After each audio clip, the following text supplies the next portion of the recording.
Uh, Good morning, everyone. Welcome to the April 8th Trees and Public Greenery Committee meeting. First order of business will be the acceptance of minutes from March. Any corrections? Nothing?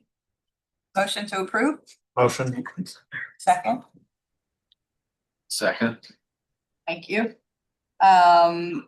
Okay, so first up, we have a landscape plan review for the Portsmouth Middle School food forest. And we have sixth grade science teacher Megan Rice here. Max, do you have anything to add to this, or does Megan do her thing? Yeah, I'll let her talk about the Okay. project and. On up. Okay. Do you have my slideshow, Max? Or is it, you all have it? Mm-mm. No, I mailed it to you. Oh, I did not distribute that, so. That's okay. I feel like people looked at it. No, it wasn't on the agenda, or We do have a photo at least of the site. Pete, can I send it to you real quick, Pete? It just will In help. theory, yes, but I'm not on my personal machine. Oh, But I could put it on. you know what? I'll just do it that. I'll look at it on my phone if you don't mind. No, that's, More yeah, fresh in my head. absolutely. Okay.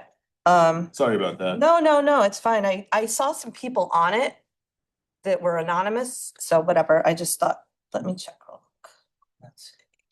So I'm shaking. I don't do this. I talk in front of sixth graders for a living. I don't talk in front of adults. It's quite all right. You're in good company. Here it is. Okay, so I am part of an agroforestry cohort of teachers in the state of New Hampshire, with UNH, Dartmouth, and Yale, actually, so all over the New England area. And we're trying to help establish small little pocket gardens, not really pocket forests similar to this, but also on a bigger level, trying to help farmers incorporate agroforestry practices instead of clear cutting land, incorporate farming and keeping your forests. And we've been visiting sites all over the state of New Hampshire, seeing where farmers are trying this on a small scale, where universities are planting food forests. UNH is in the middle of one right now, building one. Dartmouth has two that I visited, and I believe Yale has one. And there's different types of them, and I can't remember all the names. But anyway, my participation in it caused me to start thinking about our school garden. And our school garden is in the back corner behind the library. There's that green field was a softball field. And we do have a school garden in the back, but it goes largely unattended all summer because we can't maintain it. We have to take a hose 150 yards across the road to water it. And so when we come back in the fall, it's usually weeds. We do have milkweed, but it just goes unattended. So I start thinking, why don't we take this, thank you, Pete, that piece of land that's bare dirt, it's a triangular shape. Can you move your cursor over there? Let me orient myself. Yeah, right there's a brown circle. That's a pile of mulch, and that's a view of our garden right now.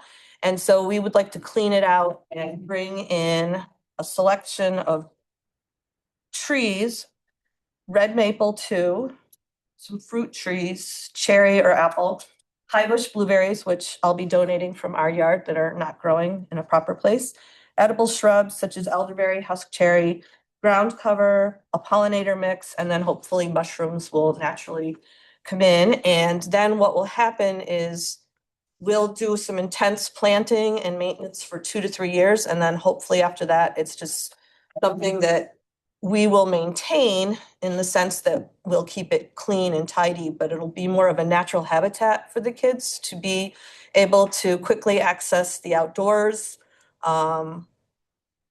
I can use it with my sixth graders. We do a year-long composting project where I teach them how to take food waste and change it to compost and back into soil.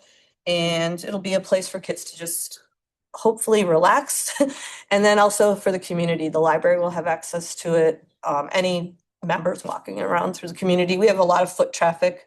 The other thing I want to point out is, Pete, will you point out the outdoor classroom over to the Is there? No, the outdoor classroom under the overhang of the middle Here. school. Yeah, we have a lot of foot traffic. We have an outdoor classroom underneath the overhang of the middle school. You've probably seen them. They're black, heavy gauge metal tables. And we get a lot of foot traffic of people from the library coming and eating lunches there. I do classes out there, teachers do classes out there. But it's a shared space and yeah, it's right to the right. It's under that overhang, right? Yeah, but it's okay. It's a shared space, and so this garden would also be, or this forest would also be shared space, with our community. And my hope is to get, obviously, get the kids involved in maintaining it and planting it. But it's a sustainable project that we hope will, bring back some forested land to the middle school. In my slideshow, which I will share with the committee, there's this really cool postcard of the middle school before the addition. And it was really all trees and greenery. And it'd be nice to bring some of that back because it's pretty much, it's industrial and it's developed. So it'd be nice to have a little green space back for us that we can maintain better than what we're doing right now. And that's kind of my nutshell of what I'm hoping to do. I did secure a grant from the Clipper Foundation for $15,000. The Clipper Foundation supports school projects such as this that are outside our budget. I've written grants for the outdoor classroom for those tables. They funded that. And then last year they funded 2 hydroponic fork farm gardens for us. And so I have those up and running. And I'll be there sharing them at the Sustainability Fair Friday night. I also plan to have my presentation and give people site walks of the proposed food forest. So that's kind of what I have. Could I ask you once again to Yeah. just go over your list of? Yeah, trees? yeah. 2 maple trees. Thank you. 2 fruit trees. 5 high bush blueberry, 5 edible shrub such as elderberry, huckcherry, ground cover, and then the pollinator garden, pollinator mix. Use that slideshow if you guys want Thank to just, yeah, Yeah, put it together. I'm trying to log on too, so I can get. The fruit trees to actually have edible fruit from them or more not for for wildlife? humans. Yeah, it's more for the wildlife in the area. Canadian geese. No. No, we're not encouraging that. Not encouraging that. That's the next thing Dennis has me working on. They are there. Are you trying to get the slideshow, Pete? Yeah, I was thinking if I logged in on my computer, I could share my, Okay, I don't know. I'll share it to you. may not let me do it twice.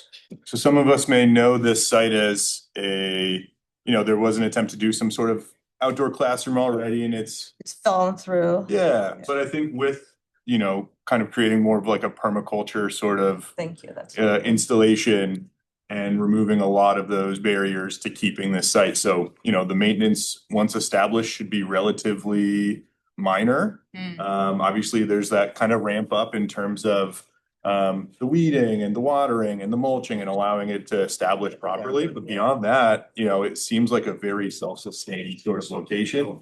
Attracts the wildlife, creates opportunities for, environmental education and just a change in scenery for kids. I think Yeah, that's such a great healthy. opportunity and I mean, we are so lucky. We're at the mill pond and we have that. yeah, Yeah. How would you water it in the summer? We are going to have let me pull it out. We're gonna have an irrigation system. So we'll have a 500-gallon water storage tank that will replenish from the school. We can run the hose across to do that.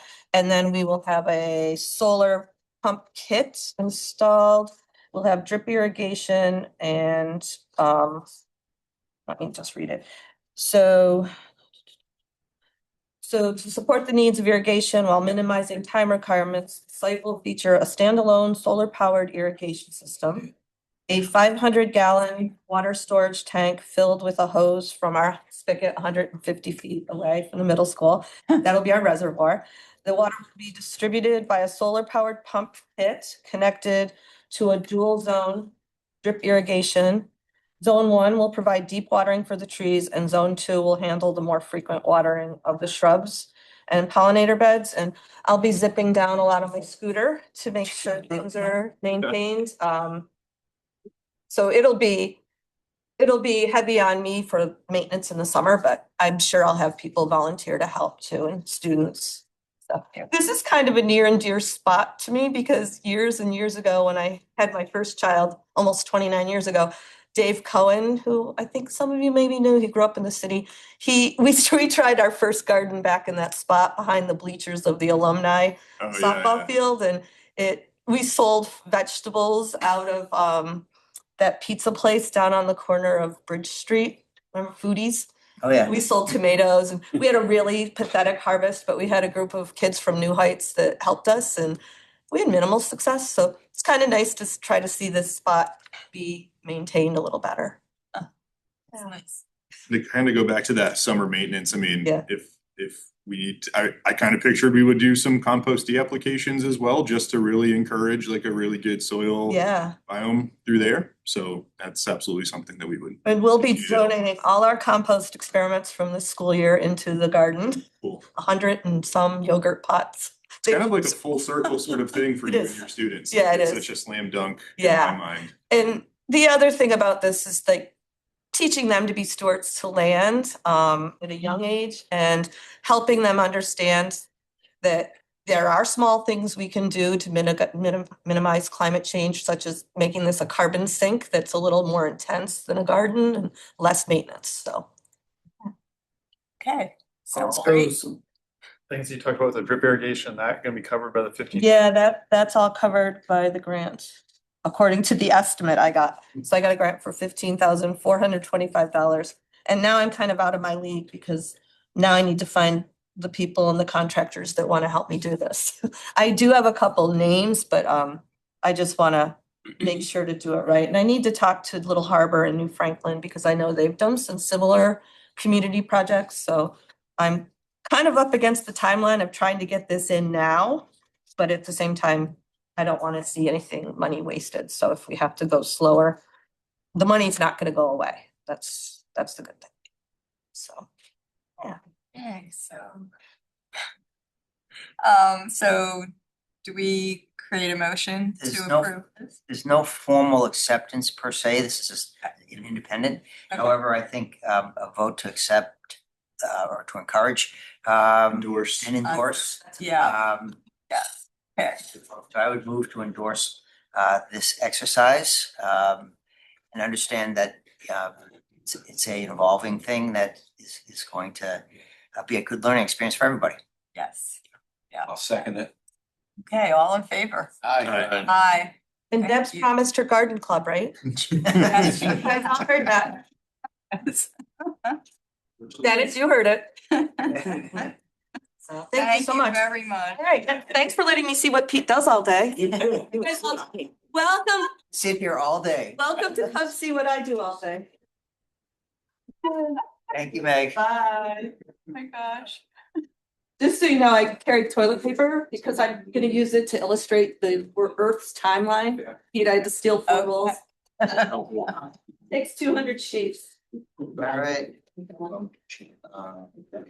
Okay, Uh, we're going to do, and go a little bit out of order and have our new business, ahead of our tree removal request. So,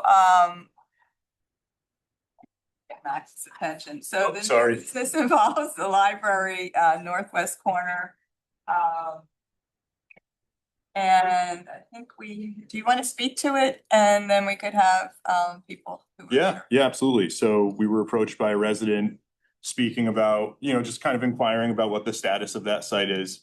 And between that interaction and today, we've met with the library and came up with a sort of a planting schedule for the site. So we have a bare root tree that we can put back there. In addition, we were thinking about planting about 4, maybe 5 arborvitae lining that fence line. And there is a photo here on the slideshow that kind of just shows this exact site. Oh, so Yeah, that'd have been great. We should have pulled it up. It's good. So that's, Yeah, and then I believe the next, yeah, so here's that site right there. So as you can see, there's some arborvitae on the opposite side of the, so non-city side of the fence, trying to create that buffer. There's a standing Norway maple there, and then some of you have been around longer than I in this community, but there used to be a very large, was it a willow tree? Willow, great, I'm getting a couple nods. So there was a large willow tree there, there was another, so a storm, caused that tree to fail, and it's clearly changed a little bit since, but you can see where there's no grass, that's sort of where this shrubby, flowery meadow, we maintain that on an annual basis, so it doesn't quite look like that right now, but if we were to leave that alone, it would start popping up with wildflowers and shrubs. And again, this resident is hoping we do a little bit more in terms of the buffer between the library site and their private residence. And I think with the tree that I'm proposing to plant for bare root, it's gonna be, you see that center post right there, it's gonna be in the grass a little bit, so it's gonna be set back a little bit further away than the fence. And then you can see that wooden fence that doesn't have any arborvitae to the right. Yeah, there you go. So we'll plant arborvitae on our side of the fence to kind of create a more contiguous row of arborvitae. And I don't know, obviously we have representatives from both the private residence and the library, so if either of you would wanna speak to. Sure. Okay, just. I made these pretty copies, so I definitely want to use them. Okay, sure. And just give us your name. Karen Buffard, 87 Richards Avenue. Ellen Nelson, same address. And so. Do you want to pass around what you have there while? Yeah, sure.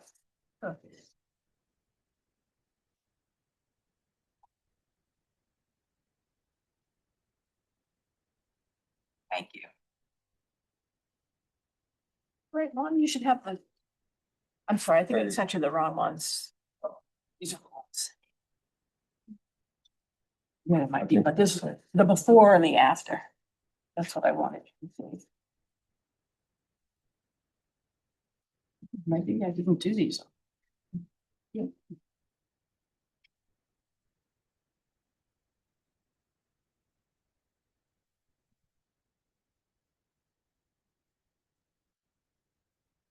I did.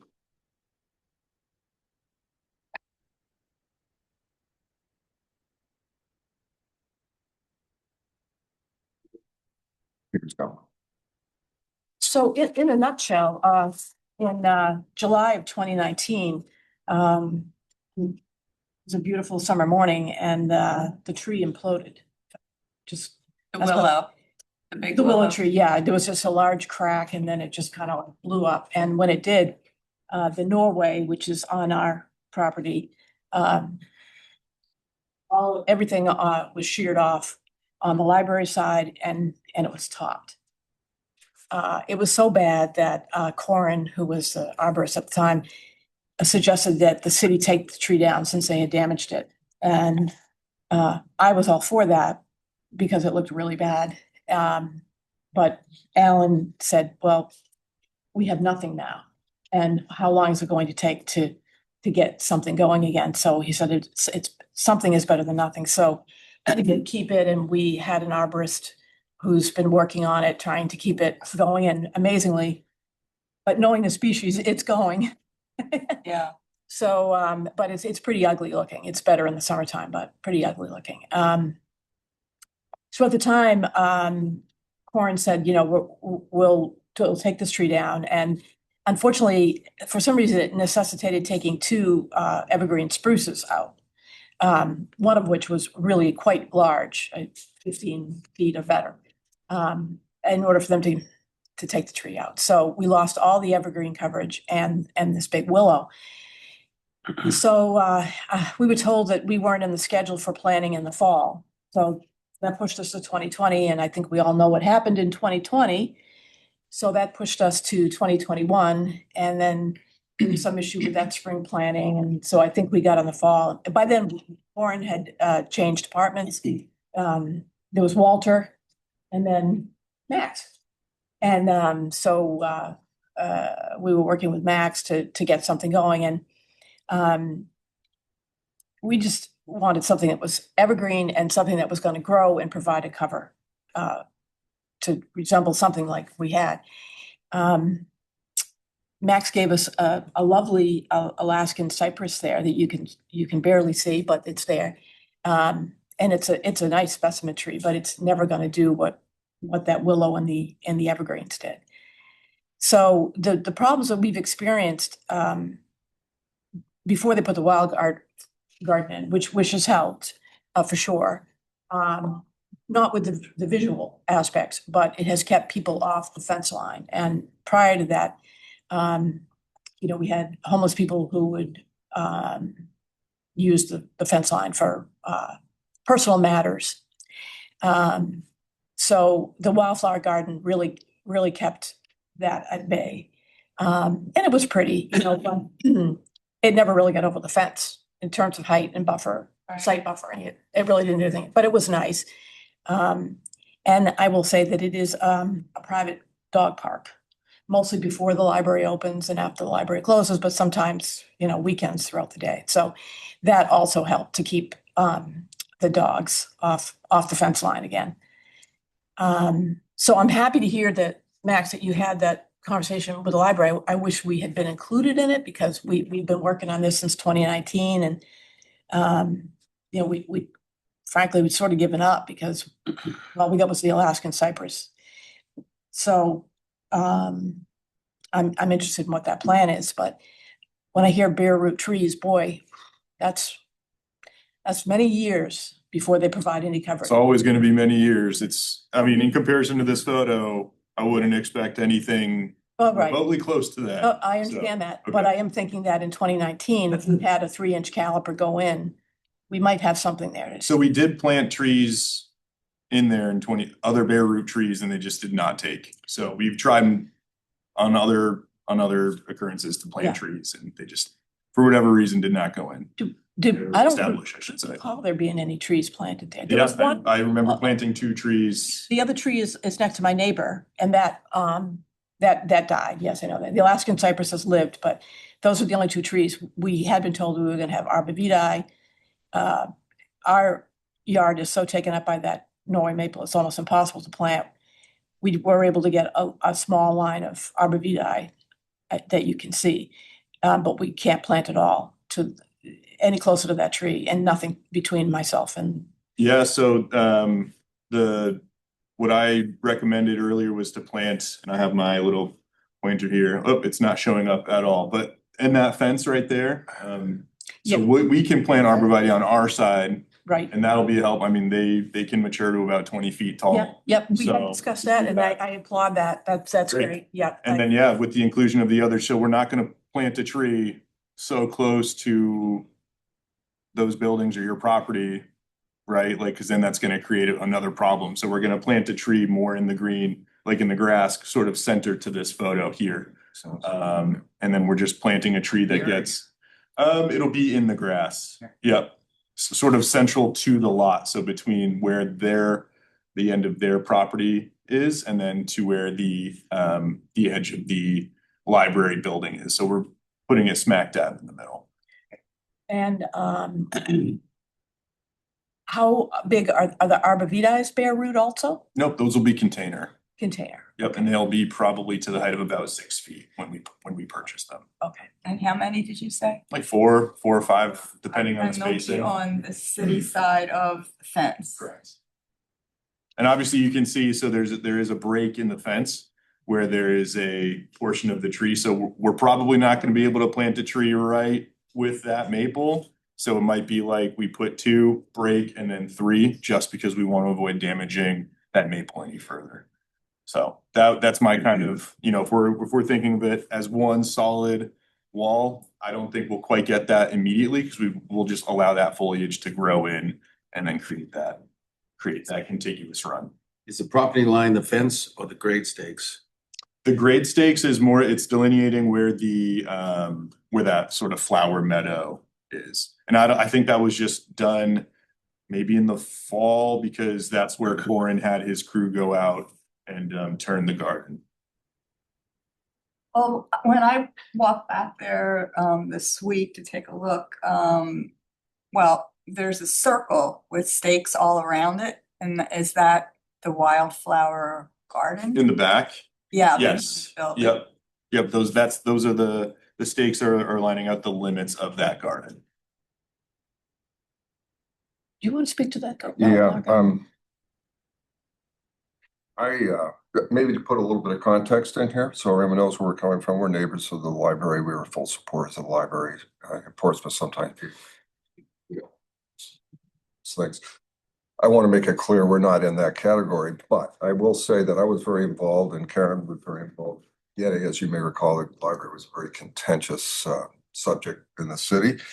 And we still support location and all that. It doesn't matter. It's here now, but it was a long journey, as you may recall. And Tom Amsler and I, who's the architect, walked the boundary, which that fence line is our boundary. Okay. Richards Avenue, there's a line of houses, historically lined up houses, and we walked the boundary. And part of the package put together that sold to the residents and the city was to have a buffer on that boundary. Now, a lot of that was naturally occurring, right? Because the JFK Center was there. So there was a combination of just natural, you tell me, scrub brush, what have you. And obviously the willow tree was a horrific experience. And I'm partial to that Norway tree because it probably saved my house and the city and maybe somebody being hurt, because it truly was a horrific experience. And we just have to deal with that, and that's fine. The reason we're here is through the years, as you can see from the pictures there, that there is no way, shape, or form any kind of a buffer there to speak of. There's a tree, somewhat mature tree and all that. But through the years, it's basically just been cut back, and there is just nothing there. And this is sort of one of these things that creeps up on you. I'm not one that looks out my window with a cup of coffee and say, hey, what are they doing out there?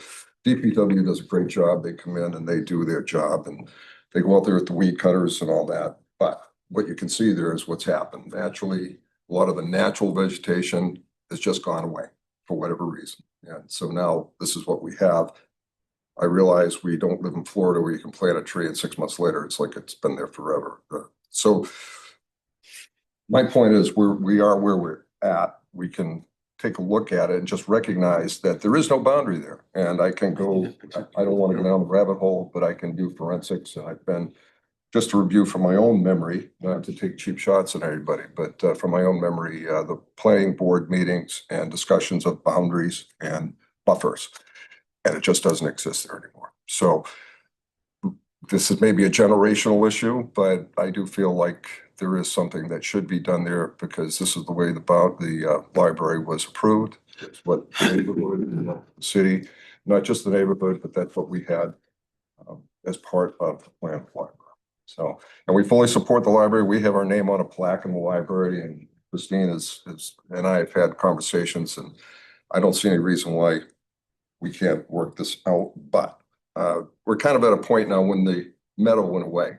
I really want to speak to that, Max, because I looked out my window and I saw the heavy equipment out there, and I like, what's going on there? I mean, you took a lot of material out of there. To me, that was a setback, and I'm not trying to take a cheap shot here, but that was like, I'm not a botanist, but I owned a Model M John Deere tractor, 1955, and I know a little bit about soil, and I've done some planting, and that was a setback. So now, okay. What I really don't want to, I really don't think that's going to come back in a big way. And you said you planted again, but it was a setback. And I think we just need to recognize that now. And let's be proactive on trying to have a solution. Sure. That's, we're Portsmouth people, right? Yeah. Guys. Is there anything about what I proposed? Is that a good start? Are you in agreement that we can, if we do the 4 to 5 arborvitae and then plant one of our trees, is that? Well, I'd like to see more than one tree, honestly, because the tree that you're proposing to plant is not even evergreen. Sure. And so we lost the willow tree, which was huge, and then we lost a very large spruce, and then a smaller, more. So what are you all? So just more evergreens? I think because there's nothing that's provided in the summertime at all. So basically, these are only, short-term trees as far as the buffer is concerned. I really, the wildflower garden, I wasn't planning on it. I'm happy to have it. I am wondering why the order to take it out last year, because usually you just come in and you mow it down and it just grows. By this So time. this it's is already- secondhand. I'm not the foreman who oversees this work crew. Yeah. They went in there to mow just seasonally, right? Annually, they Yeah. mow it down. And the operator just took it too far. So that's not Okay. me observing it or Right. assigning folk to do it. That's just what I've heard. We That's just helpful to know, wanted, Max. yeah, That's just helpful wanted to because know I'm- that, So- because we've had confusion, the library was under the impression that it was the usual maintenance, Sure. and. That's what it was what we- supposed to be. Right, and what we that's, saw again, that's was- me secondhand saying the operator accidentally Wow. went way too Yeah, hard. it was like on 2.5 days worth of, Sure, yeah, absolutely. I that's mean, a I shame. went out there and I'm a fan of the DPW. Those guys will do their work and I don't fault them, but I did say, hey, man, what are you doing here? And he goes, oh, this is all gonna be grass. We're gonna come in. So Sure. this is where we're coming from. It's not taking a shot at anybody Yeah, no, here. of It's course, just like, non-taken, of what is course. going on? So Um, that's really what. And the other element of this too, and I apologize for not mentioning it, so obviously that cedar, that lone cedar. We're thinking it's not growing as well because it was surrounded by those wildflowers, so we're going to, yes, thank Yeah. you, yes. So to the left on this photo, to the left of that tree, that will continue to be wildflower, everything else will be turned into grass. And that way that's, So the wildflower garden, it has shrunk, then is what you're we saying? will be, yeah. The Shrinking. proposal right now is also to shrink the wildflower garden and have it be only to the left of that cedar that's in the lot. Well, that doesn't do us much good on standoff from our fence. No, Okay, Okay, because again, we could go forever for. so what would be stories. problematic is if we left the wildflower garden along the fence and then tried to plant 4 or 5 arborvitae there in that same location. So that would be problematic for us. This felt a bit like a compromise where there's still the wildflower garden present on site, and then you're also getting additional trees planted to enhance the buffer. right. Well, I could see a planting bed with the arborvitae just coming out and doesn't, wildflower gardens are irregular. And in fact, they look best that way. They shouldn't be, so I could see where it swoops over and goes behind my neighbor's house, What swoops over and goes by? the wildflower garden. So it basically is the same garden as it was before, but you could have a basic, half circle or whatever there that is just, that doesn't have wildflowers. It just has the arborvitae Okay, inside that. I don't think you have to do it. so don't go away with the flower, like the entire, Yeah, I would flower keep it, I would put it back to where it was, with the exception of where you're gonna plant the arborvitae. You could just carve out a little. So I just, if I could, Madam Chair, I appreciate the input, dividing property owners, buffer, all that. We haven't heard it all from the library and what their hopes Sure. and aspirations were relative to the space. Ultimately, the city's responsible for maintaining the property. If we can create a buffer that gives you some shielding, that's great. But if there's stuff that we need to do on our property that it doesn't necessarily conform with your aesthetic or what you think is appropriate, we may have to just disagree to agree to disagree. I understand it completely. I think there's only But- one word that I would disagree with you, and you said that you were creating something. You're not creating anything, you're replacing what So- was there. So if I could maintain, which means it's not static. Things grow, things die, they get changed, and that is the nature of the work we do. I appreciate wanting to keep it a certain way. And we understand the desire for the buffer, and we don't disagree with that, and we're looking to strive to that. But this is not something that, if there are changes that need to be made, we're not gonna necessarily come to you every time we make changes. I understand completely. So I'm just pointing that out, and I would be interested to hear from the library if there are programmatic goals, or if there are things that are a reasoning behind what's going in here. That's great. I mean, wildflowers, to me, you don't need to create a bed for it. All you need to do is throw the seeds out and let it grow. That's wildflower. And let it go to hay, let it go to meadow, and that's fine. But my point is that there may be other reasons that are there other than, you know, this specific thing. And that's what So we're here for. If I could, ask the Would you like to Library come up director. and, yes, speak to this issue. give us, Sit here if you Oh, want. that's excellent. The please reference is just give Spruce us Creek. your name for the It was recording Spruce- this section is of which Spruce is not here. Creek. Christine Fries, and I am the library director. We have, Alan and I had a nice chat a few months ago, and we have been talking with DPW. They do maintain all of our property, building and grounds. And we appreciate all the input that we get from Max and Corin about best practices. The meadow, along with our pollinator garden and our raised beds, which we took out this past year, have been for educational purposes in large part. But also my team works on a whole lot of sustainability topics. Where can we make things more sustainable as a goal of the library and of the city? And we've enjoyed working with the arborists, first Corin and then Max, on identifying where is the best practice to use, you know, a very local tree. We've just redone the courtyard with a whole lot of local regional landscaping to make it more sustainable, whether it's in drought or in wetness. And this is another place where we've had discussions about the best use of grass versus meadow. And we love the meadow. If they tell me that the meadow shouldn't be close to that evergreen because it's kind of holding back its ability to grow, that's fine with me. And where the tree that Max is recommending will go in, we're looking forward to one day, maybe not while I'm here, but in a few years, being able to put one of our picnic tables under there to have that shade. Because I think that again is more sustainability against all of our glass, as well as being a buffer. It's something that we appreciate. So I'm very happy with what we talked through. If we can extend meadow and it's maintainable, then I'm happy to have more meadow. But we're good with this plan as it is. Okay. It sounds like we're in agreement. Yeah, I just want to say, Peter, you know, you maintain, you guys do a great job, but when you have a facility, this is not a subdivision. This isn't like I built a house next door and you know what, I don't like that tree, you're my neighbor, I don't care, I'm cutting it down. This is a facility and you guys do a great job. But the buffer is part of this project and you guys maintain the buffer and it hasn't been maintained. If I must be blunt, it hasn't. So it's been cut back and look, I know this is New England, you know, I mean, things happen.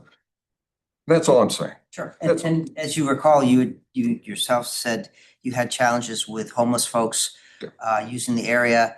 Part of the trimming back the area more aggressively was to help manage that challenge. Give it more sunlight, give it more visibility, have less intent, so there's a balance here. We understand the desire to maintain a buffer and that is what Max is proposing. And you know, we're not saying we're not gonna do that. Right, but again, when the sun goes down, I live there. The meadow, we had an incident last fall. Wasn't pleasant, taser. People were setting up camp, and if you look at the carriage house next to our property, Corrine owns that, that's where they were setting up their camp. And that's where the meadow was not.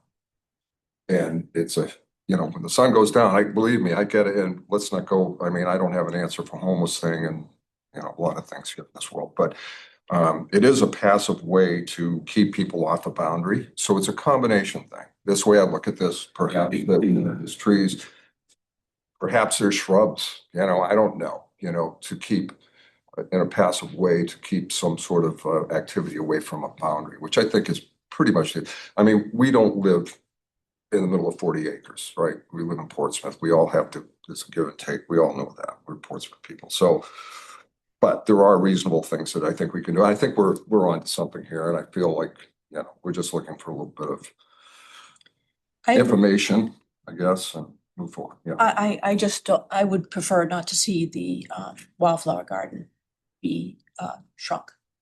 I would like to see it kept at the size it had grown to. And again, keeping people off the fence I line. guess just bearing in mind that will make it more difficult to establish other trees, shrubs. So if we're hoping to keep that flower garden as is, mostly untouched, sure, but the trade-off there is maybe those trees don't establish. We remove them just like the other two that we had tried to plant in that location before. But it sounds like the priority is the buffer. You know, getting those shrubs, the arborvitae is established. So let's focus on that. Wildflowers come back annually. It can be planted annually and they can come back really quickly. So it's not like you're establishing a 15-year tree or shrub. So I would say focus on getting the buffer reestablished. And it takes time to do this. And in the meantime, we can add as many wildflower seeds as possible. And, you know, it'll be what it is. Let's take a look at it, Max, because Max has a good point. You know, I get it, because that little tree there, the nutrients, whatever, that tree just didn't thrive in the middle of the wildflower. I get what Max is saying. So maybe there is a way to, you know, tailor that boundary, if you will, of the wildflower garden to facilitate trees. Sure. Okay, that's what. By that. Yeah. Good.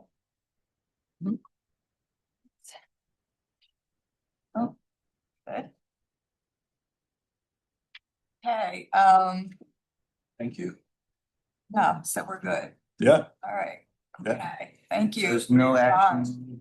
I don't think there's. Yeah, I but guess. we the know action- you wouldn't have been But here. not a vote. Yeah, just, I mean, we'll be planting in there and we'll make adjustments to the flower bed as necessary. And so, so you're gonna be seeding that again soon? I cannot comment on that. Again, I'm not the, I will speak with Corin and we will be in contact. And then, and the arborvitae going in soon? Take out last year. When we have planted all of our bare root trees, so that's about a month from Monday, but I anticipate middle of May. Okay, that's great. I only asked that because we've missed so many planting dates over the years. I just want to be sure we're in there. Middle of May. Okay. Small world. Thank Thank you. you. Thank you. See you guys. Thank you, everybody. Thank you. Thanks for coming. That's what, arborvitae species, for what variety? We usually just go with the green giants.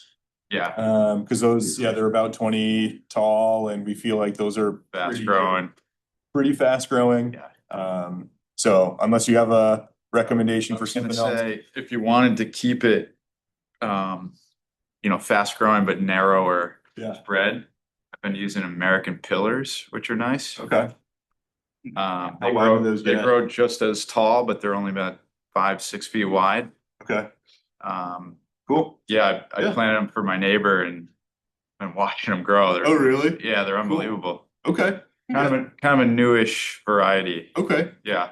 Yeah, we usually go to, where do you source yours? Milliken. Okay. Yeah, I know we try and buy a lot of that stuff from Northeast or Northern Nurseries in like north of Lee, I think. Okay, yeah, I know Northern. Barrington, thank you. Yes, so if we find them there, if not, we have an account at Milliken, so. Yep. Go Yeah, out that way. Milliken will have them. Great, yeah, I'll check those out. Right. Thank you for Thank the you for recommendation. that. Max, what about trying to get up out of that root zone? Say again, what about trying to get up out of that root zone? For the Norway Yeah, put in a raised bed. Yeah, okay. Yeah, Normally, don't get a know. bad rap of being allelopathic, and they are technically, but yeah, that's not the only thing that's killing these. Norway maples have chemicals that prohibit growth of other trees. It's not as strong as people make it out to be. But it does impact other growth like that, you know, they have that ability. So if you could either do a raised, you know, a built raised bed or an artificial mound of a raised bed, you'd stay out of that root zone where the Norway's at. It would let these smaller trees look taller. So it could give the look of a bigger tree, bigger tree going in. right, it'll, yeah. Just by putting in several, yards of soil in that area would help jump the whole thing up. It's not a bad idea, yeah. Okay, so back to removal request. Yeah. I think we have someone on Zoom who may be here for.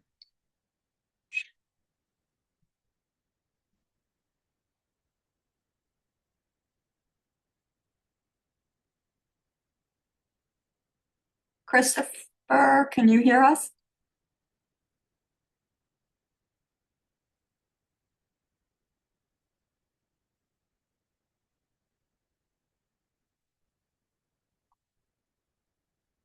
All right. Well, just proceed. Yeah, we'll get started, and then if he raises his hand for a particular item, we'll address him then, I suppose. All right. So tent Decatur, Yeah, just a uh Norway maple that has seen better days. I'm surprised it wasn't flagged for removal when this whole neighborhood was being redone, but I've seen this tree countless times since that project, and finally was just like, I think we're at the point to remove this tree. Don't laugh, AJ.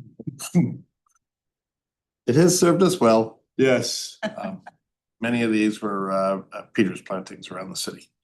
yes. A Laughlin tree, yeah. Any okay, thoughts on this tree? motion to remove, Remove. Second. all in favor? Aye. Aye. Is Joe voting? Yep, there. Aye, Thank you. you're welcome.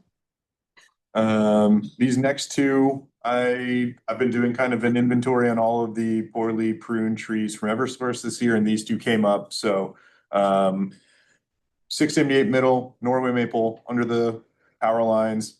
We can prune this tree. However, it's not going to, we're gonna be pruning it down. You can kind of see where all the decent stubs were left. We're gonna be pruning that tree down to maybe about half its height. And then the idea would be, one day, is it worth waiting to train it around those power lines for years and years and years? Or is this a scenario where we can remove and replace with something that's more appropriate? And that's what I would vote for. And that's And what I'm replacement recommending. would be this year or next It year? would be next year. Yeah. Just because we're so close to our own planting season. You know what? Truthfully, we don't need to grind the stump. There's so much real estate there. So if there's an opportunity to get an ornamental tree in that location this year, so say, for example, a resident declines a free tree in the right of way, which I have no idea why they would ever do that. If it would work in this location, that's a very easy win for us to just throw something in there and then grind the stump at a later date. So yeah, good candidate for that. Okay, any questions? Discussion? Motion to remove? I'll make a motion to remove it. Second. Okay, all in favor? Aye. Aye, Thank you, Joe. Similar candidate here, 726 Middle Street. As you can see, it's been pruned pretty heavily to favor the over the road. We installed a crosswalk right near there. So in my head, it's like, in the future, we're gonna prune this thing like crazy for the sign clearance, for the road clearance. It just makes the most sense to me to remove and replace with something else that would be more appropriate for the site. I would agree. Motion to remove? I'll make a motion to remove that tree. I'll second it. Okay, all in favor? aye. Thank you. What happened to this tree? I don't know what's happening to this tree. Just went back out this morning because it was bugging me. I put it down as a site environmental stressor issue. I don't know. I also didn't do a very thorough investigation on it beforehand, other than just recognizing that's not what the top half of a spruce should look like. So for context, the tree will likely be taken out in the next few years anyway, because whether it was healthy or not, the Mechanic Street pump station, which is adjacent to this location, is going to be relocated into this lot. Because we need to gain elevation, so we have the grade next to the bridge to be able to work with the elevations. It currently is inundated by seawater when the tides get really high. It's the single pump station that takes all the wastewater from Portsmouth and takes it over to the treatment plant. It's a critical infrastructure, and this tree is directly in the way of that project. Wow. And what, that house will remain Our or? house will go to. Yeah, it's just been a matter of waiting till we have some definition before we take it down. Yeah, there's nothing that it's loosely, if you've ever been in the place, it's not really well constructed. And it's, my sister lived there for a long time. So it's a little, Get firsthand knowledge. it's a rough structure. Will the existing pump station be removed? Yes. Hmm. So there'll be and this will come before the committee. Eventually, there'll be a reworking of the area and there'll be a park-like area with some greenery associated with it, not water access. And so it's part of a larger vision, and we haven't gotten to the point where we're gonna be bringing it out, showing it to everybody, but it'll probably the next couple of months, we'll be bringing it to folks, so. Okay, any, I'll make a motion that we take the tree out, but actually I want a piece of it. Maybe that changes. I want to see what's going on with that stem. So midway, Yeah, okay, I went back out again this morning because it was bugging me. Yeah. sure, it's such a shame. It's a beautiful, the bottom half is yeah. very attractive. Yeah, but the And top always the half top. The is top always the half top. is, the most important part of the tree. okay. And Yeah, if Deb were me here, too. she would speak to the lack of conifers. Yeah, I can get you a section of it. Yeah, I just want to peel it apart, peel the bark off and that kind of stuff, see what's going on. So I'll second AJ's motion to remove that tree. Thank you, Dennis. All in favor of removal? Hi. Aye. Thank you. Okay. 1003 Woodbury Avenue. Yeah, we have a apple tree here. This is in that intersection that was reworked recently. And this tree was saved through that process. So I think we're seeing some of the some decline in this tree because of how intensely the site was reworked. I'm proposing we prune the deadwood out, make it mostly risk-free. I didn't see any indication of whole tree failure. Really, the most risky elements of this tree is associated with the decent sized dead. Really, the targets here is the structure and the private property behind it, but most of the dead is over the sort of green space and walkway. So Is that all one tree? I believe so. Yeah. Yeah. Yeah. So where I posted Couldn't the find it. oh, the tree itself. Okay.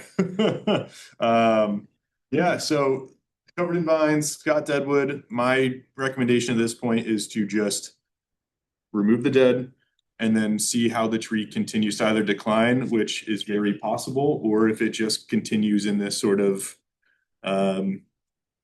continues in this state for a little bit. It would also include us because some of those living branches are gangly, so it would be pulling those in a little bit more as well, to try and prevent, failure of a living branch because it gets so heavy with fruit or whatever the case is. North, I think you have an attendee here. Is there anyone here to speak to this tree? Can you hear me? So that's the location of the tree right here, No, it is, like this area? yeah, if you kind of Yeah. just, yeah. Closer to the.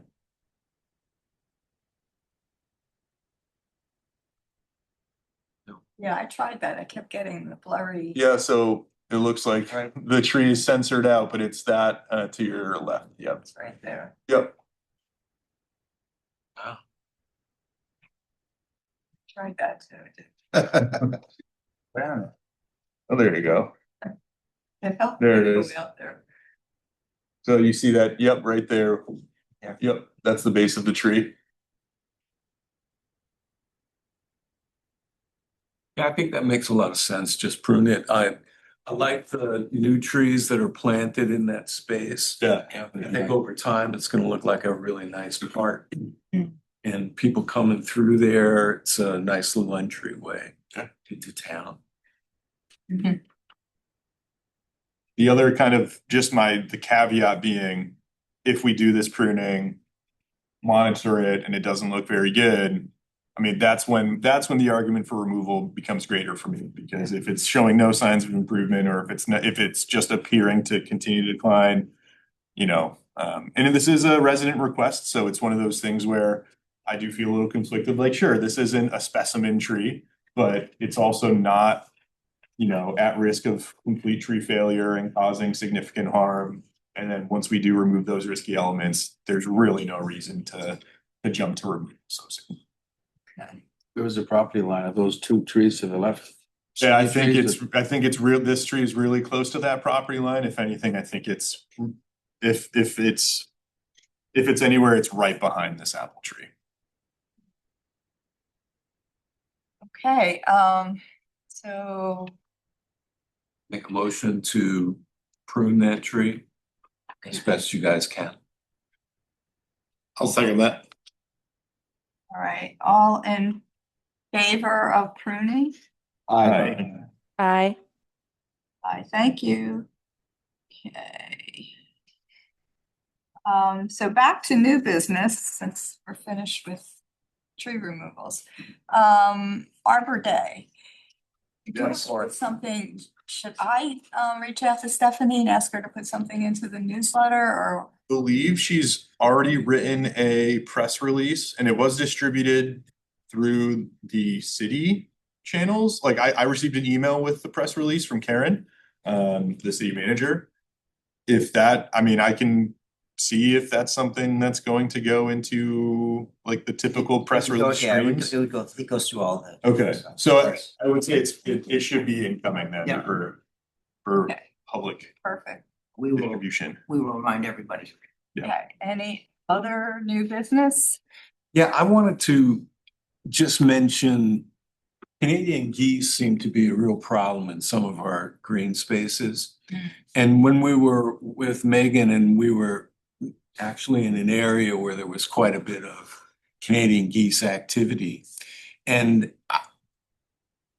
I'd love to come up with an approach to use vegetation management in some of our sites where they're not so conducive to Canadian geese spending a lot of time. And as long as we can come up with sort of an approach, and this could be an educational thing as well, that doesn't increase the maintenance costs of trying to maintain those sites, I think it would have educational opportunities, and I think it would be a really, really good thing.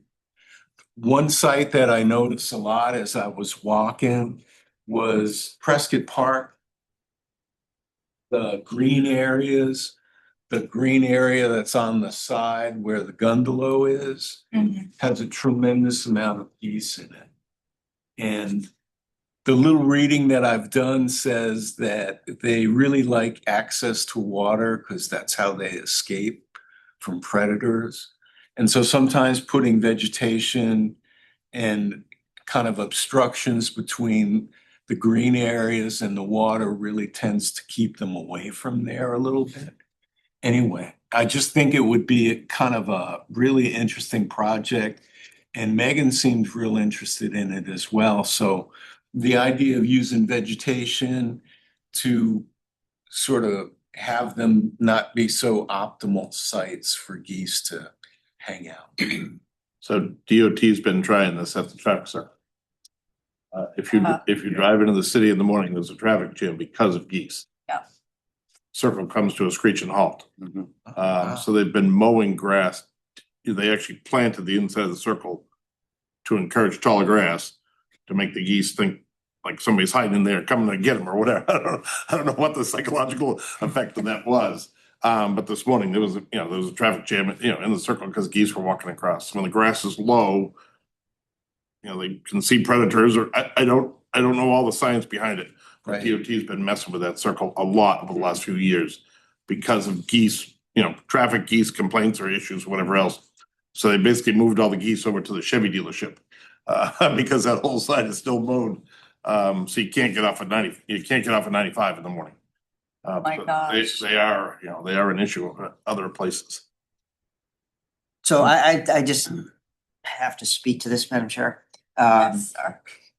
This has been an ongoing challenge for 5-10 years. We've put fences up, we've used dogs, we've shot Roman candles at them. We've chased them around. We've used bitter grape seed compound.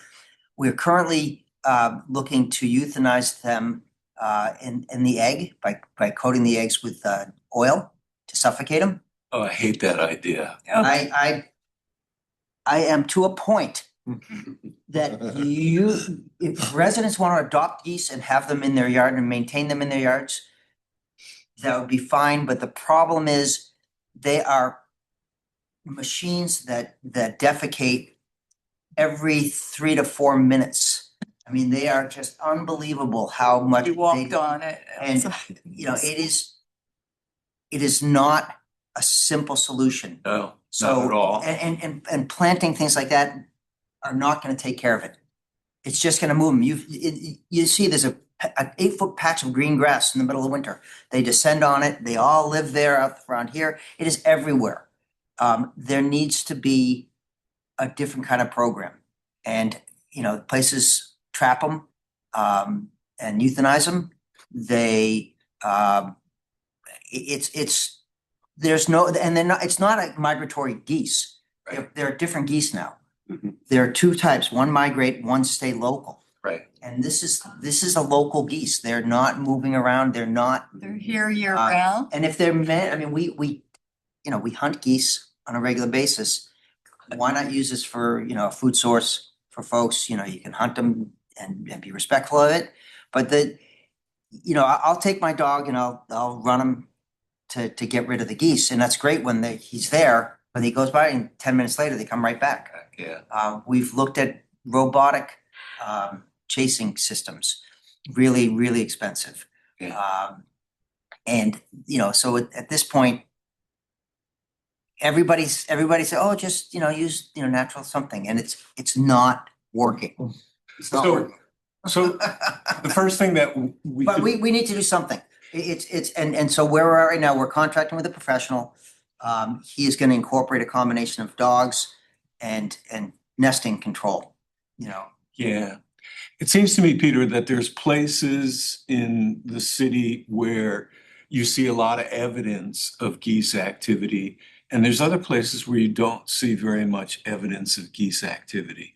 So I think the first part for us, and before we do anything, is just try to recognize which places there aren't and which places there are a lot of them.